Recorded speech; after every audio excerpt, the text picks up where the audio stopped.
Hola, nosotros somos el grupo número 2 del curso de Historia Jurídico-Social de Guatemala. Nuestro tema a tratar es la anexión a México, pero antes les hablaremos un poco de lo que sucedió antes de la anexión a México. Reino de Guatemala en el siglo XVII. En el siglo XVII, Centroamérica se encontraba gobernada bajo la corona española. Este gran territorio fue denominado Reino de Guatemala. Abarcaba desde parte del actual Chiapas, México, hasta una pequeña porción del actual Panamá. Colindaba al norte con México y al sur con Panamá, conformado por una gran masa continental con selvas vírgenes y montañas, innumerables islas y cayos, y hasta una de las barreras coralinas más grandes del mundo. Comprendía una superficie más de 545.000 kilómetros cuadrados, con más de 4.500 kilómetros lineales de costas continentales. Primera concesión territoriosa, la corona inglesa en el siglo XVIII. Durante el siglo XVIII, la corona española concede a la corona inglesa parte de sus territorios del actual Belice. Esta concesión fue un negocio entre coronas, que permitía a Inglaterra únicamente talar el palo de tinte. Estas concesiones no incluían el mar territorial, ni la plataforma continental. La primera concesión es del año 1783. En esta concede la explotación de un territorio continental de 4.802 kilómetros cuadrados aproximadamente, con más de 240 kilómetros lineales de costas, sin otorgarle ningún derecho adicional sobre dicho territorio. Segunda concesión de territoriosa a la corona inglesa en el siglo XVIII. La segunda concesión para la explotación del palo de tinte se concreta en 1786. Para esta concesión se adiciona el área anterior, 1.883 kilómetros cuadrados y aproximadamente 15 kilómetros lineales de costas. Es importante subrayar que estas concesiones no conferían a Inglaterra soberanía alguna sobre estos territorios, únicamente permitían extraer el palo de tinte. Independencia de Chiapas. 38 años después de las concesiones de los territorios de Belice y todavía bajo la corona española, inicia la independencia de Chiapas. El primer territorio del Reino de Guatemala en proclamar su independencia fue Comitán, el 28 de agosto de 1821. Le secundó Ciudad Real el 3 de septiembre de 1821. Guatemala proclama su independencia. A los 12 días de la independencia de Chiapas, Guatemala proclama su independencia el 15 de septiembre de 1821.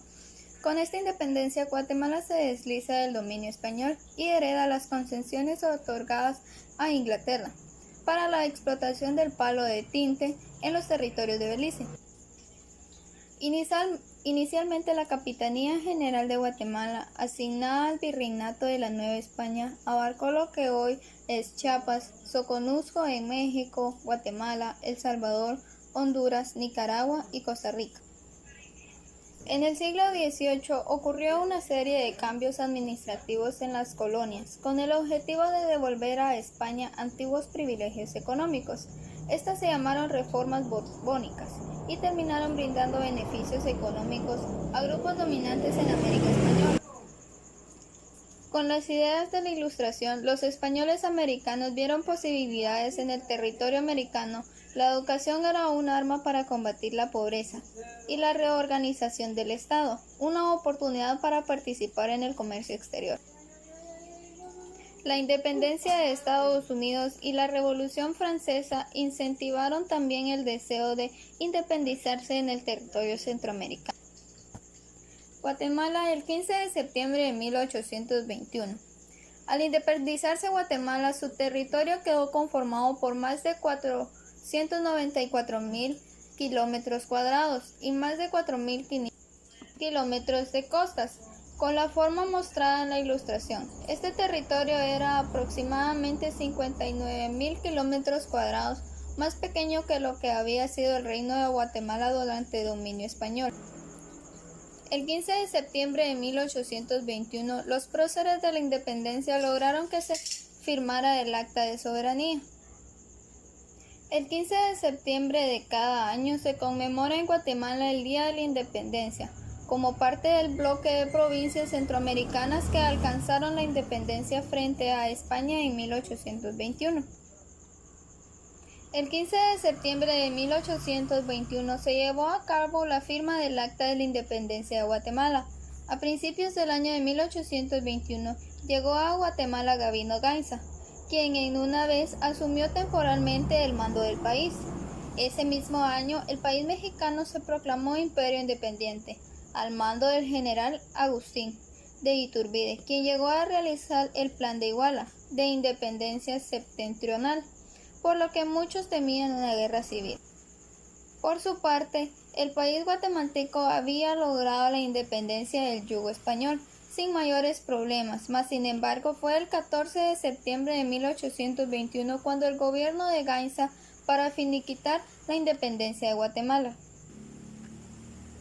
La reunión convocada por el gobierno de Gainza ha sido conocida como la Sesión Historia. Dicha reunión o convocatoria se llevó a cabo en el Palacio Nacional de Guatemala. Allí, en ese lugar, se desarrolló uno de los actos más significativos e importantes de la historia de Guatemala. El 15 de septiembre de 1821, cerca de las 9 de la mañana, se inició la sesión en el Palacio Nacional, donde se encontraban miembros de la audiencia, integrantes del gobierno de Guatemala, autoridades eclesiásticas, consulado de comercio, colegio de abogados y otras personalidades de institución. Aquel día histórico fue aprobada la Declaración de Independencia con 23 votos a favor y 7 en contra. Además de ello, tomó posesión como jefe del Poder Ejecutivo don Gabino Gainza. Anexión a México. En 1822, Guatemala se anexa a México. El nuevo territorio abarcaba desde la frontera del sur de los Estados Unidos de América hasta la frontera con Panamá. En 1823, al darse cuenta de las desventajas y trato desigual, Guatemala decide terminar con dicha anexión el 1 de julio de 1823. Se declara la independencia absoluta y se constituye la República Federal de Centroamérica. Chiapas opta por la anexión a México.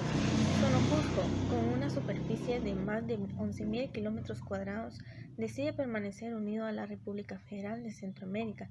El primer imperio mexicano fue un proceso político que ocurrió de forma temporal, cuando varias provincias centroamericanas se unieron al primer imperio mexicano de Agustín de Iturbide, mediante una proclama de las élites criollas de la ciudad de Guatemala, que vinculaba a las Provincias Unidas de Centroamérica. El 5 de enero de 1822, la disolución del imperio y la independencia definitiva de las provincias centroamericanas tuvieron como consecuencia el establecimiento de la República Federal de Centroamérica y la anexión definitiva de Chiapas a México. En 1824, en Centroamérica, los años inmediatamente anteriores a su independencia se caracterizaron por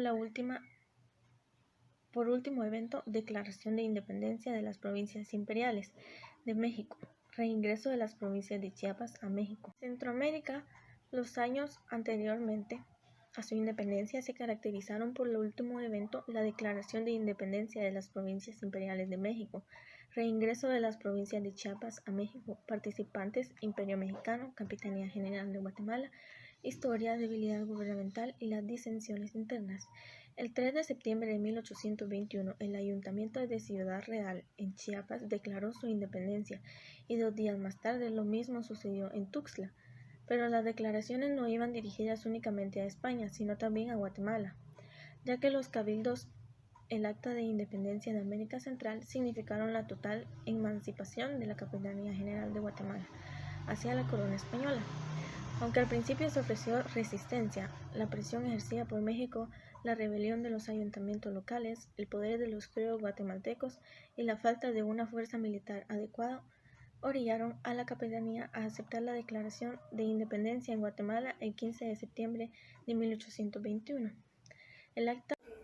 Buenas noches, mi nombre es Heidi Maide Marroquín Cucul. Yo les voy a exponer sobre lo que es Mariano Galvez en el primer intento liberal, el estado de los altos mandos y la idea de independizarse. Mariano Galvez en el primer intento liberal, tras la elección de Mariano Galvez, fue instado a que tomara posesión de su cargo lo más pronto posible por los miembros de la Asamblea. Fue investido con la jefatura del Estado en un sencillo acto el 28 de agosto de 1831, periodo que concluyó en 1835. Durante su gestión realizó importantes reformas en casi todas las ramas de la administración gubernamental. Al terminar su mandato fue reelegido, pero declinó el puesto.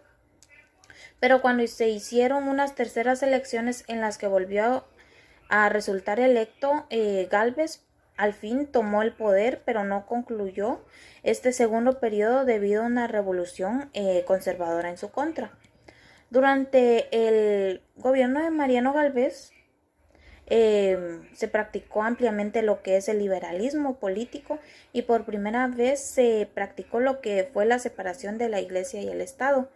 Gálvez también aplicó la censura de la correspondencia, se confiscaron fondos y propiedades.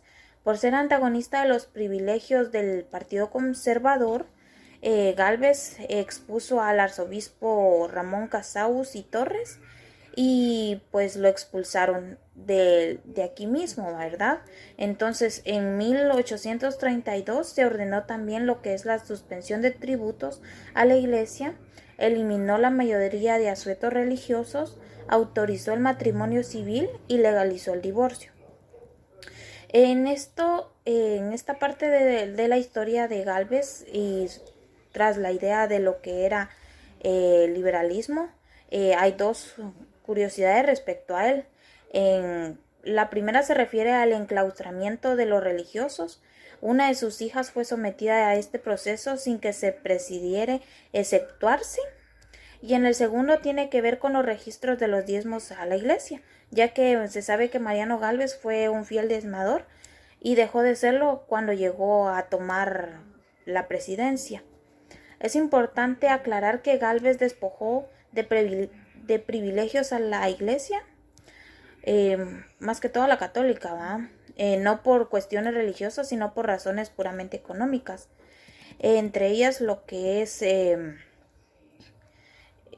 entre menos asuetos hubieran, entonces había más productividad, había más ingresos a las arcas estatales y asimismo el clero regular de la Iglesia era principal terrateniente del Partido Conservador, mientras que el clero secular era dirigido por el arzobispo y se beneficiaba del diezmo obligatorio.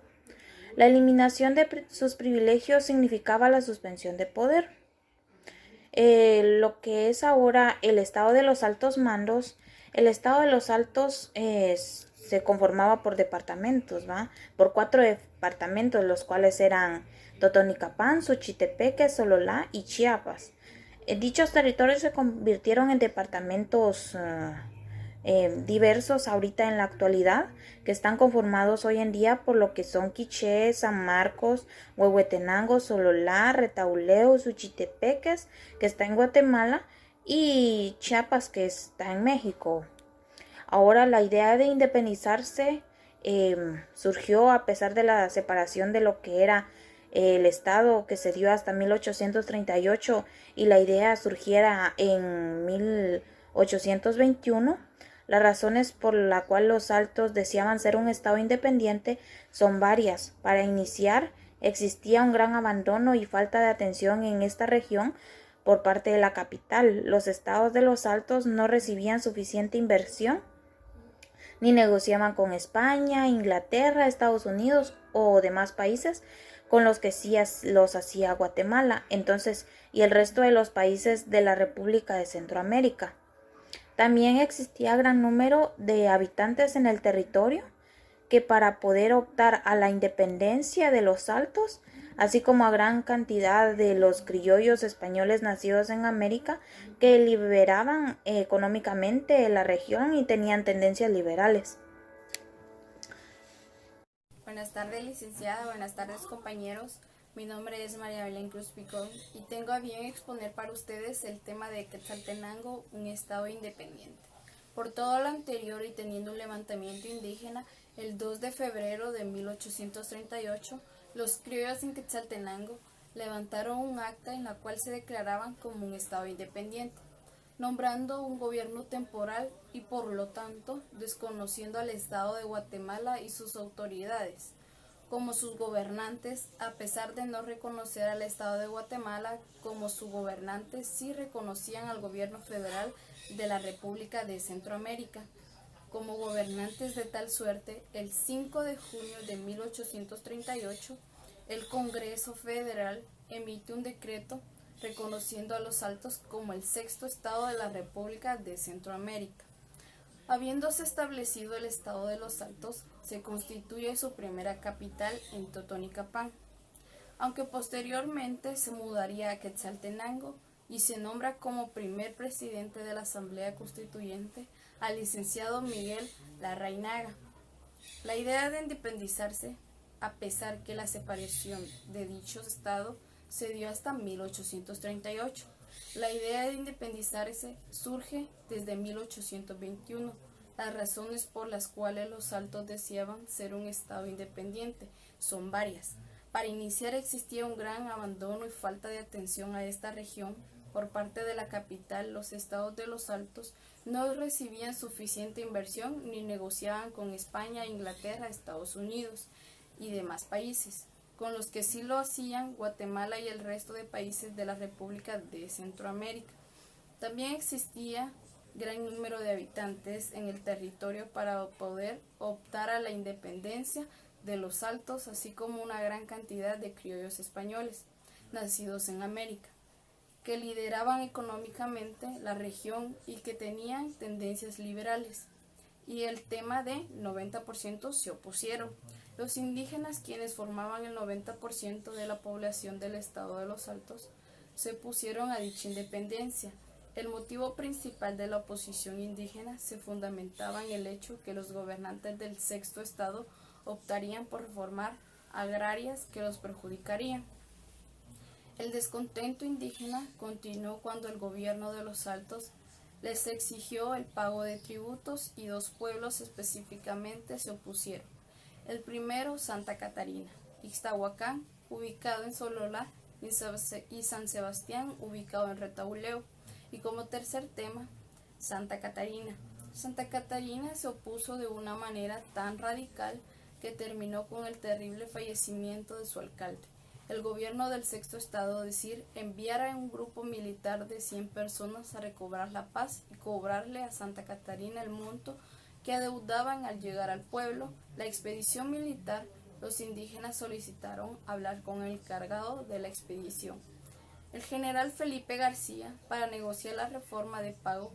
Cuando no llegaron a un acuerdo, se inició una batalla en el pueblo de Santa Catarina, dejando un saldo de un muerto por parte militar y alrededor de 40 por parte de los indígenas.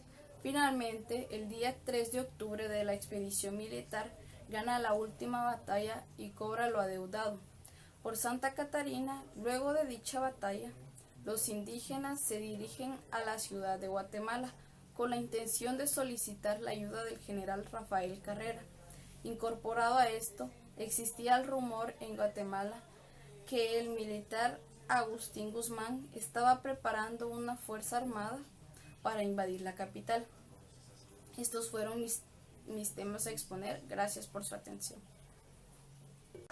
Hola, yo les voy a hablar sobre los temas de cómo decide invadir al Estado. Declara la guerra al Estado de Guatemala en Quetzaltenango. El gobierno de los Altos envió un emisario a Mozarrán, pero fue interceptado por las fuerzas de Carrera. Entonces, el 22 de enero, en algunas circunstancias, el ejército se enfrentaron en Sololá. El 25 de enero, Carrera venció a las fuerzas del general Agustín Guzmán e incluso apresó, mientras que el general Doroteo Monterroso venció a las fuerzas altenses del coronel Antonio Corzo el 28 de enero. El gobierno quetzalteco colapsó entonces, pues, aparte de derrotas militares, los poblados indígenas abrazaron la causa conservadora de inmediato. Al entrar a Quetzaltenango al frente de 2,000 hombres, Carrera fue recibido por una gran multitud que lo saludaba como su gran liberador. Carrera impuso un régimen duro y hostil para los liberales altenses, pero bondadoso para los indígenas de la región. derogando el impuesto personal y para los eclesiásticos, restruyéndose los privilegios de la religión católica, llamando a todos los miembros del cabildo Croyo les dijo tajadamente que se portaba bondadoso con ellos por ser la primera vez que los retaban para una guerra, que lo desafiaban, pero que no tendría piedad si había una segunda vez. El general Guzmán y el jefe del estado de los Altos, Marcelo Molina, fueron enviados a la capital de Guatemala, en donde fueron exhibidos como trofeos de guerra. Durante un textil triunfal, el 17 de febrero de 1840, en el caso de Guzmán, engrilletado, con heridas sangrientas y montando una mula. El 26 de febrero de 1840, el gobierno de Guatemala, colocado a los Altos bajo su autoridad y corregir de Quetzaltenango ejercía como comandante general y superintendente. Como si lo retaron a una segunda guerra, que se llama Segunda Invasión de Morazán a Guatemala. 18 de marzo de 1840, siendo Morazán jefe liberal de la moribunda Federación Centroamericana y del Estado de El Salvador, invadiendo a Guatemala con 1.500 soldados para vengar el ultraje hecho a los vencidos en los Altos, pues tenía esta acción fuera de golpe final los esfuerzos liberales de mantener unida la Federación Centroamericana. En forma similar a su primera invasión, en 1829 llegó hasta Barbarena prácticamente sin ser molestado y aplicando como una estrategia de terror y violencia. Ambos bandos se caracterizaban por las atrocidades que cometían por su odio mutuo en Guatemala. Tenía un cordón de vigilancia desde la frontera con El Salvador, a falta del telégrafo. Los hombres corregían llevando los mensajes de última hora, con la información de estos mensajeros. Carrera urdió su plan de defensa, dejando a su hermano Sotero a cargo de tropas que presentaban una leve resistencia en la ciudad. Carrera fingió huir y llevó improvisado el ejército a las alturas del Aceituno, ya que únicamente contaban con cerca de 400 hombres, igual de carga de fusilería. Más de 2 cañones que ya eran viejos, la ciudad quedó merced del ejército de Morazán, con las campanas de sus 22 templos tañendo por su socorro divino. Una vez Morazán llegó a la capital, le tomó enemigos que se creían victoriosos, aplicó una estrategia de concentración de fuga en el parque central de la ciudad y lo contempló con la táctica del ataque sorpresa, con la cual provocó grandes bajas en el ejército de Morazán, para finalmente obligar a los sobrevivientes a luchar cuerpo a cuerpo, ya que en el escenario del combate los soldados de Morazán perdieron la iniciativa del ataque y su superioridad numérica. Además desconocían la ciudad en que peleaban y tuvieron que pelear, cargar sus muertos, atenderse a ellos mismos cuando estaban demasiado cansados por la larga marcha desde El Salvador hasta Guatemala. De tal suerte que Carrera, para entonces ya un experimento militar, supo plantar cara y batalla a Morazán hasta derrotarlo de manera mulnamente, al grado que ayudó por Ángel Molina, hijo del liberador liberal Pedro Molina Mazariegos, que conocía los callejones oeste de la ciudad. Tuvo que huir con sus predilectos disfrazados y gritando "¡Que viva Carrera! ¡Que viva!" por el barranco del Incenso hacia El Salvador, para salvar la vida. En su ausencia, Morazán había sido revelado de cargo de jefe de Estado de ese país, razón por la cual hubo de embargar hacia Perú. En Guatemala, los salvadoreños sobrevivientes fueron fusilados sin piedad, mientras Carrera no logró darle alcance. Este lance selló definitivamente al estatus del general Carrera. Marco el Holocausto de Mozarrán. Aniquilación definitiva del estado de los Altos. Cuando el general Agustín Guzmán llegó a Quetzaltenango con la noticia de que Mozarrán había triunfado en la ciudad de Nueva Guatemala de la Asunción criolla liberal de la ciudad, declaró nuevamente vigente el estado de los Altos. Carrera envió al militar salvadoreño Francisco Malespín a avisar a las comunidades quiché y cachiquel que se preparaban nuevamente a convertir a los criollos quetzaltenangos. Luego salió para Quetzaltenango, decidió a escarmentar a los liberales quetzaltecos. Al conocer esa noticia, la mayoría de los miembros del cabildo salió huyendo y los pocos que quedaron quisieron redactarse y pedir perdón por haber tratado de formar el estado nuevamente. Pero mientras los indígenas de la región perseguían a los criollos que huyeron, Carrera apresó a los miembros del cabildo que se habían quedado y luego los mandó a fusilar para de los reclamos de la población altense, que por lo bajo murmuraban: masacre, masacre. Como resultado, los criollos liberales quedaron debilitados y mermados, y los conservadores capitalistas atemorizados por lo que había sucedido con Carrera. Por su parte, las poblaciones indígenas de Quetzaltenango se dieron cuenta de que tenían un aliado fuerte en Carrera. Carrera confiscó y se llevó a Guatemala la imprenta del diario quetzalteco de la banda marcial. Los miembros liberales Cabildo Criollo que fueron fusilados en la plaza pública fueron el alcalde, el doctor Roberto Molina Mota, hermano de jefe del estado de Los Altos, Mariano Molina, y los sindicatos y concejales. Cuando Carrera regresó a Guatemala a atender a su madre agonizante, los liberales salieron huyendo y el temor de los conservadores del clan Ancina se acrecentó, pues estaba claro que de haberlo querido, Carrera llevó a cabo la venganza indígena. Hola, en esta oportunidad les voy a hablar sobre la Federación Centroamericana. Como ya sabemos, la Federación Centroamericana estaba conformada por 5 estados, los cuales eran Guatemala, El Salvador, Costa Rica, Nicaragua y Honduras. Después de la separación con México, estos 5 estados se reunieron para decidir qué forma de estado iban a ejercer. Habían 2 ideas. Estaba la idea de los liberalistas y la idea de los conservadores. La idea de los liberalistas era crear un estado federal y la idea de los conservadores era crear un estado unitario.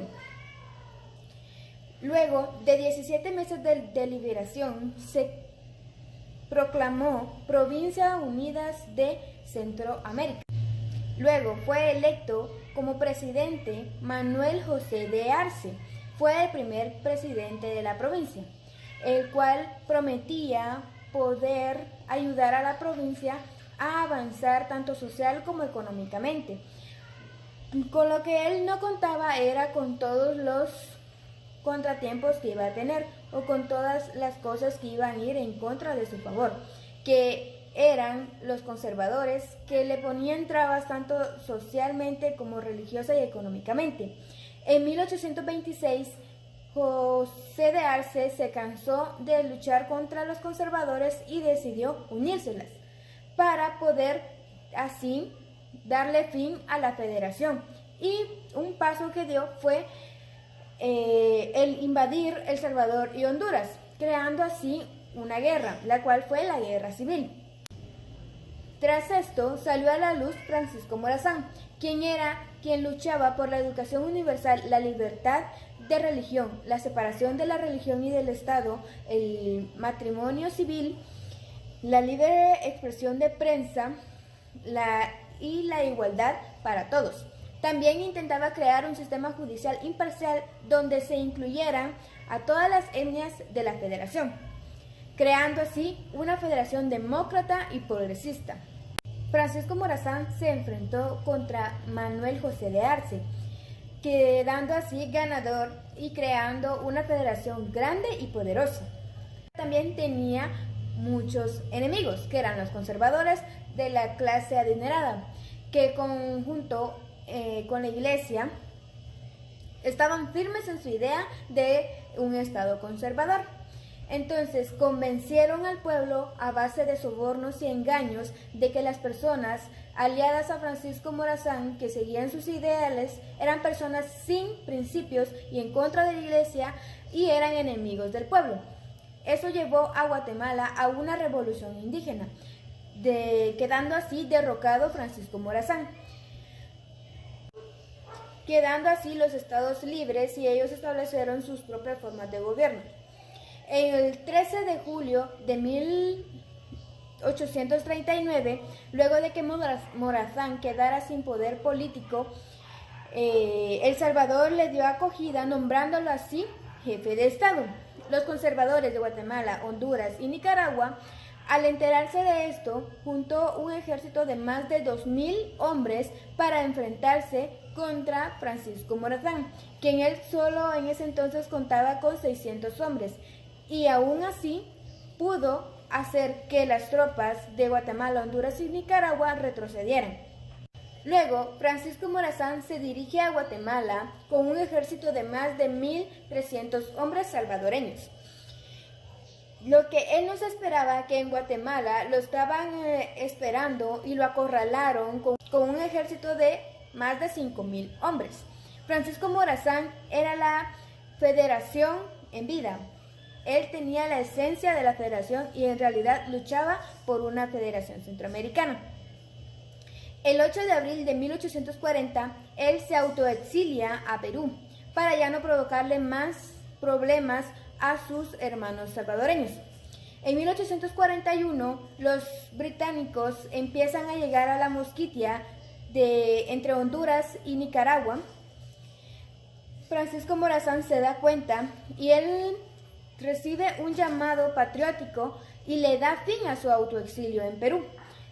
Siendo así que el 7 de abril de 1842, él llega al puerto de Caldera, en Costa Rica, derrotando al gobierno conservador dirigido por Braulio Carrillo. El 15 de septiembre de 1842 estalló en Alajuela un movimiento contra el gobierno de Morazán, en donde más de 400 hombres portugueses dirigidos por Antonio Pinto Suárez atacaron a Francisco Morazán, quien solo contaba en ese entonces con 40 hombres. Viéndose orillado él a pedirle ayuda a su supuesto amigo Pedro Mallorca, quien lo traicionó y quien le dio las armas para poder derrotar y localizar más rápido, para derrotar más rápido a Francisco Morazán. Luego de la derrota de Francisco Morazán, se llevó a cabo una burla, por así decirlo, de juicio, donde todos sus aliados, las personas que lo seguían y él fueron condenados a muerte.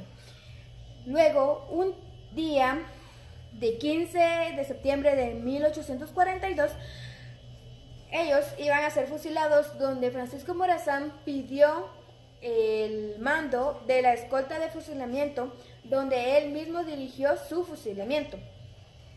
Así murió la federación que soñaba Francisco Morazán junto con él, una federación unida y dirigida por la voluntad del pueblo, poder quitarnos nuestro territorio. Tratado de México con Belice. En 1826, México y Belice firman un tratado donde se establece la amistad y comercio y navegación entre estos dos países. En el artículo 14 fijan la limitación de territorio entre México y Belice, donde se nombra a Río Hondo como su frontera. En este acuerdo dejaron totalmente afuera a Guatemala, no lo tomaron en cuenta. En este acuerdo también pusieron como cláusula que todas las exportaciones e importaciones de productos debían ser en buques ingleses. En 1823, Sonusco era parte de Guatemala, con la libre elección de sus habitantes y de sus gobernantes, durante el impasse de la desanexión de México y Guatemala. En 1842, el general Antonio López de Santa Anna invade y anexa a Sonusco al departamento de Chiapas, quedando así irresolublemente anexado a Chiapas, Sonusco. Mientras todo este conflicto pasaba entre México y Guatemala, Inglaterra no perdía tiempo. También le estaba robando territorio a Guatemala, por así decirlo. Guatemala e Inglaterra decretan en el artículo 49 que Guatemala se reivindica los derechos territoriales de Belice y reconocía le reconocía a Inglaterra las concesiones para que pudiera explotar los árboles de tinte. Pese a esto, Inglaterra, cuando Guatemala no estaba prestando atención, no solo explotó los árboles hasta donde tenía permitido, hasta el límite donde tenía permitido, sino más allá, incumpliendo este decreto. En 1852, Inglaterra ya declaraba y hacía de cuentas que Belice no solo era un territorio al cual él iba a explotar esos árboles, sino que la tomaba en cuenta como una de las colonias más productivas que él tenía. En 1859 se dan los tratados de Aycinena, que es entre Guatemala e Inglaterra por el territorio de Belice. En este tratado, Guatemala reconoce en el artículo 7 que le da la independencia a Belice siempre y cuando se cumpla una cláusula, la cual era construir una carretera desde la capital de Guatemala hasta Belice, cediendo así el paso a Belice para el libre comercio.